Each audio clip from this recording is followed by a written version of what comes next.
ಕಳೆದ 11 ದಿನಗಳಿಂದ Israel, Iran, America ನಡುವೆ ನಡೆಯುತ್ತಿರುವಂತಹ ಯುದ್ಧದ ಕಾರ್ಮೋಡ ಇದೀಗ ಚಿಕ್ಕಮಗಳೂರಿನ ಮೇಲೂ ಕೂಡ ಬಿದ್ದಿರ್ತಕ್ಕಂಥದ್ದು. ಏನು ಚಿಕ್ಕಮಗಳೂರಿನ ಮೂಲೆ ಮೂಲೆಗಳಿಂದ ಜಗತ್ತಿನ ಹಲವಾರು ಕಡೆಗಳಿಗೆ ಏನು ಕಾಫಿಯನ್ನ ರಫ್ತು ಮಾಡಲಾಗ್ತದೆ.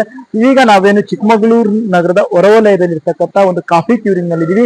ಇನ್ನೀಗ ಏನು ದೃಶ್ಯದಲ್ಲಿ ನೋಡ್ತಾ ಇರ್ಬೋದು, ಏನು ಹೊರದೇಶಗಳಿಗೆ ಹೋಗ್ಲಿಕ್ಕೆ ಏನು ಕಾಫಿಯನ್ನ ರಫ್ತು ಮಾಡ್ಲಿಕ್ಕೆ ಏನು ಪ್ಯಾಕ್ ಅನ್ನ ಮಾಡಿಟ್ಟಿರ್ತಕ್ಕಂಥದ್ದು ಹಡಗುಗಳ ಮೂಲಕವಾಗಿ ಈ ಒಂದು ಕಾಫಿಯನ್ನ ಅರಬ್ ರಾಷ್ಟ್ರಗಳಿಗೆ ಮತ್ತು ಯುರೋಪ್ ರಾಷ್ಟ್ರಗಳಿಗೆ ರಫ್ತನ್ನ ಮಾಡ್ಲಾಗ್ತದೆ. ಯಾಕಂತಂದ್ರೆ ಇಲ್ಲಿ ಬೆಳೀತಕ್ಕಂಥ ಕಾಫಿಗೆ ಅರಬ್ ರಾಷ್ಟ್ರಗಳಲ್ಲಿ ಮತ್ತೆ ಯುರೋಪ್ ರಾಷ್ಟ್ರಗಳಲ್ಲಿ ಸಾಕಷ್ಟು ಬೇಡಿಕೆ ಇರ್ತಕ್ಕಂಥದ್ದು. ಅದರಲ್ಲೂ ಕೂಡ ಅರೇಬಿಕಾ ಕಾಫಿಗೆ ಗಲ್ಫ್ ರಾಷ್ಟ್ರಗಳಲ್ಲಿ ಅತಿ ಹೆಚ್ಚಿನ ಬೇಡಿಕೆ ಇರ್ತಕ್ಕಂಥ ಹಿನ್ನೆಲೆಯಲ್ಲಿ ಹಡಗುಗಳ ಮೂಲಕವಾಗಿ ಈ ಒಂದು ಕಾಫಿಯನ್ನ ಯಥೇಚ್ಛವಾಗಿ ರಫ್ತು ಮಾಡಲಾಗ್ತದೆ. ಆದ್ರೆ ಯುದ್ಧದ ಕಾರ್ಮೋಡದಿಂದಾಗಿ ಏನು ಹಡಗುಗಳು ಏನು ಬಂದರ್ನಲ್ಲಿ ಸ್ಟ್ರಕ್ ಆಗಿರೋದ್ರಿಂದ ಹಿನ್ನೆಲೆಯಲ್ಲಿ ಹೋಗಿರೋ ಹಡಗುಗಳು ವಾಪಸ್ ಬರ್ತಾ ಇಲ್ಲ, ಮತ್ತೆ ಇಲ್ಲಿ ಬಂದಿರತಕ್ಕಂತ ಹಡಗುಗಳು ಕೂಡ ವಾಪಸ್ ಹೋಗ್ತಾ ಇಲ್ಲ. ಕಾಫಿಯನ್ನ ರಫ್ತು ಮಾಡ್ಲಿಕ್ಕೆ ಇಂತಹದ್ದೇ ಒಂದು ನಿರ್ದಿಷ್ಟವಾದ ಹಡಗಿನಲ್ಲಿ ರಫ್ತು ಮಾಡಬೇಕು ಅನ್ನೋ ಒಂದು ನಿರ್ದಿಷ್ಟವಾದಂತ ಒಂದು ಸೂಚನೆ ಇರ್ತದೆ. ಆ ಒಂದು ಹಡಗಿಗೆ ಇಂತಹ ದಿನವೇ ತರಬೇಕು, ಇಂತಹ ಸಮಯಕ್ಕೆ ತರಬೇಕು ಅನ್ನೋ ಒಂದು ನಿರ್ದಿಷ್ಟವಾದ ಸಮಯವನ್ನ ಕೊಟ್ಟಿರ್ತಾರೆ.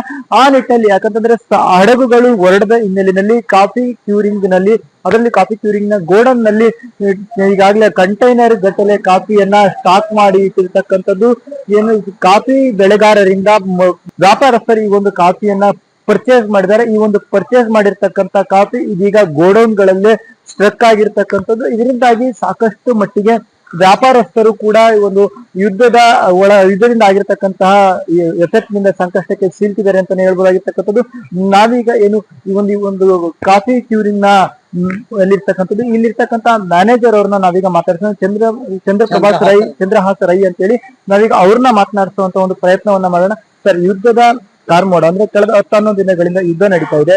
ಆ ಒಂದು ಯುದ್ಧದ ಎಫೆಕ್ಟ್ ಈ ಒಂದು ಕಾಫಿ ಕ್ಯೂರಿಂಗ್ ಮತ್ತು ಕಾಫಿ ಎಕ್ಸ್ಪೋರ್ಟ್ ಬಿಸ್ನೆಸ್ ಮೇಲೆ ಯಾವ ರೀತಿ ಆಗಿದೆ ಸರ್? ಅಂದ್ರೆ ಕಾಫಿ ನಮ್ಮಿಂದ ಪರ್ಚೇಸ್ ಮಾಡ್ತಾ ಇರ್ತಾರೆ ಯಾರು ಬೈಯರ್, ಅವರಿಗೆ ಕಾಫಿಯನ್ನು ತಗೊಂಡು ಹೋಗ್ತಾರೆ. ಯಾಕಂದ್ರೆ ಬಂದರಲ್ಲಿ ಹಡಗುಗಳೆಲ್ಲ ಅಲ್ಲೇ ಬಾಕಿ ಆಗಿದೆ. ಅರಬ್ ರಾಷ್ಟ್ರಗಳಿಗೆ ಯಾವ ಹಡಗುಗಳು ಹೋಗ್ತಾ ಇಲ್ಲ, ಅಲ್ಲಿಂದ ಹಡಗುಗಳು ಬರ್ತಾ ಇಲ್ಲ. ಹಾಗಾಗಿ ಇಲ್ಲಿಂದ ಕಾಫಿಯನ್ನು ತಗೊಂಡು ಹೋಗೋರು ಯಾರು ಇರಲ್ಲ. ಹಾಗಾಗಿ ನಮ್ಮ ಕಾಫಿಗಳನ್ನೆಲ್ಲ ಇಲ್ಲಿ ಈಗ ಗೋಡನ್ಗಳ ಒಳಗಡೆ ದಾಸ್ತಾನು ಮಾಡಿಕೊಂಡು ಇಟ್ಕೊಂಡಿದ್ದೇವೆ. ಹಾಗಾಗಿ ಇಲ್ಲಿ ಕಾಫಿ ಬೆಳೆಗಾರಿಗೂ ಇದರಿಂದ ತೊಂದರೆ ಇದೆ. ಯಾಕಂದ್ರೆ ಅದನ್ನು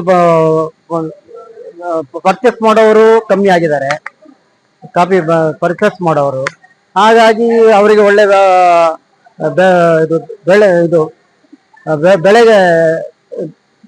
ಬೆಲೆ ಕೂಡ ಸಿಕ್ಕಲ್ಲ ಈಗ.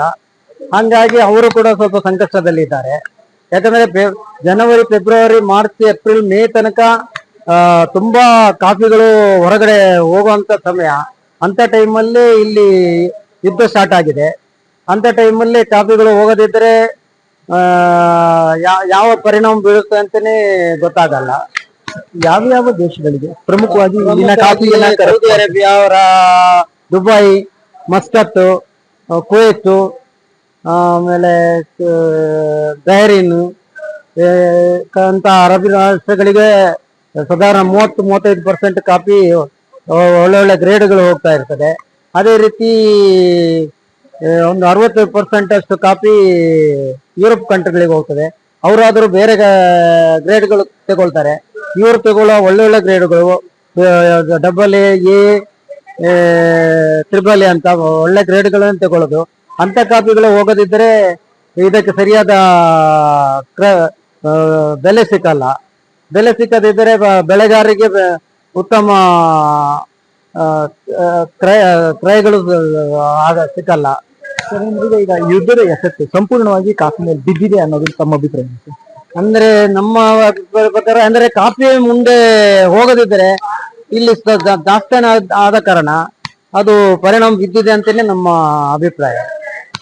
ಇವಿಷ್ಟು ಏನು ಕಾಫಿ ಕ್ಯೂರಿಂಗ್ ನ ಮ್ಯಾನೇಜರ್ ಆಗಿರ್ತಕ್ಕಂಥ ಚಂದ್ರಹಾಸ ರೈ ಅವರ ಮಾತಾಗಿರ್ತಕ್ಕಂಥದ್ದು. ಈಗಾಗಲೇ ಕಳೆದ 11 ದಿನಗಳಿಂದ ನಡೀತಾ ಇರ್ತಕ್ಕಂಥದ್ದು ಯುದ್ಧದ ಕಾರ್ಮೋಡದ ಛಾಯೆ ಕಾಫಿ ಉದ್ಯಮದ ಮೇಲೂ ಕೂಡ ಆಗುತ್ತಿದೆ ಅಂತಕ್ಕಂಥದ್ದು. ಯೋಗೀಶ್ ಕಾಮೇನಹಳ್ಳಿ, ನ್ಯೂಸ್ 18 ಚಿಕ್ಕಮಗಳೂರು.